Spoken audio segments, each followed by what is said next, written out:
Merci Madame la maire.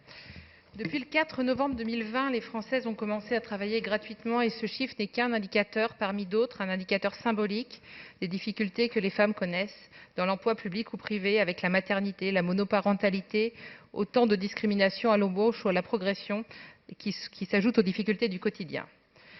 D'après une étude menée par le Conseil supérieur de l'égalité professionnelle l'an dernier, 59% des femmes prennent habituellement leur jour de congé pour enfants malades contre 25% des pères.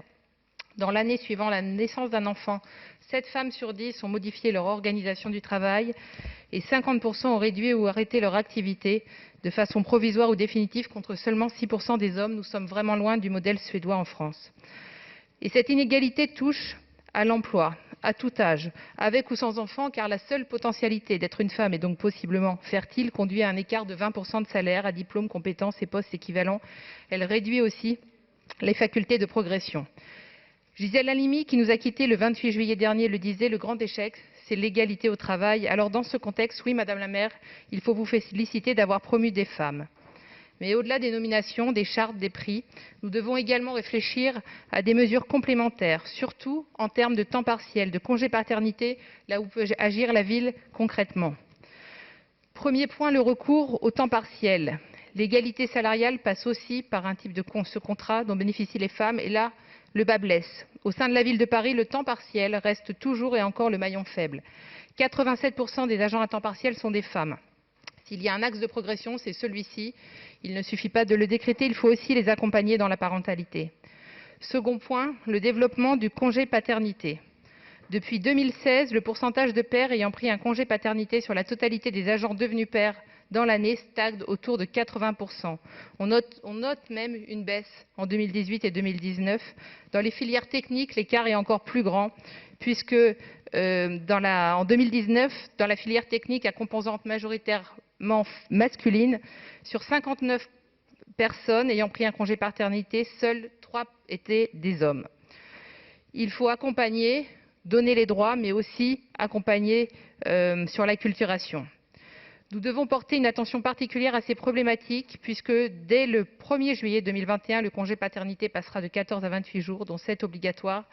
Cette mesure adoptée très largement au Parlement sera également, nous l'espérons, facteur de diminution des inégalités à Paris et dans la ville de Paris.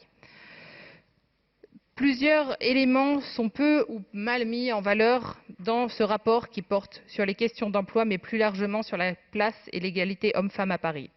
L'égalité homme-femme commence dès la cour maternelle, où la cour de récréation est un espace collectif, un bien commun. Tous les enfants, filles et garçons, doivent pouvoir s'y réjouir, s'y épanouir, s'amuser, sans aucune discrimination physique qui crée l'iniquité d'occupation ou de traitement.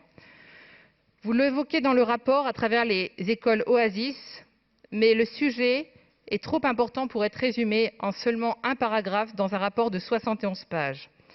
Je regrette également qu'il n'y ait qu'un seul énoncé des principes sans qu'il n'y ait de détails, ni de bilan, ni de chiffres qui permettent d'appuyer cette politique. Prenons exemple sur la ville de Rennes qui, année après année, présente des bilans à son conseil municipal. Enfin, permettez-moi de conclure sur le sort des invisibles. Celui des femmes prostituées, tout d'abord. Les subventions aux associations ont augmenté depuis 2016 de 8%, mais dans le même temps, les subventions pour la lutte contre la prostitution sont en baisse constante depuis 4 ans. Dans un monde dur, de crise, de migration, il faut protéger plus que jamais les femmes, ces femmes parfois mineures, exploitées le long des boulevards des Maréchaux à la porte de la Chapelle. Parlons aussi des femmes SDF. Une attention particulière doit leur être apportée. Elles auraient mérité une large place dans ce rapport. Enfin, j'aimerais aborder la question des femmes transgenres. L'absence dans le rapport de la question du transgenre, une seule fois mentionnée, page 27, juste sur l'accès aux toilettes, est un peu léger pour un sujet aussi important. Le droit à l'égalité de genre comprend également le droit de vivre et d'interpréter l'identité de genre de façon personnelle. Vous remettez chaque année, Madame la maire, des prix à l'Hôtel de Ville, mais quelles sont vos politiques concrètes contre le mégenrage?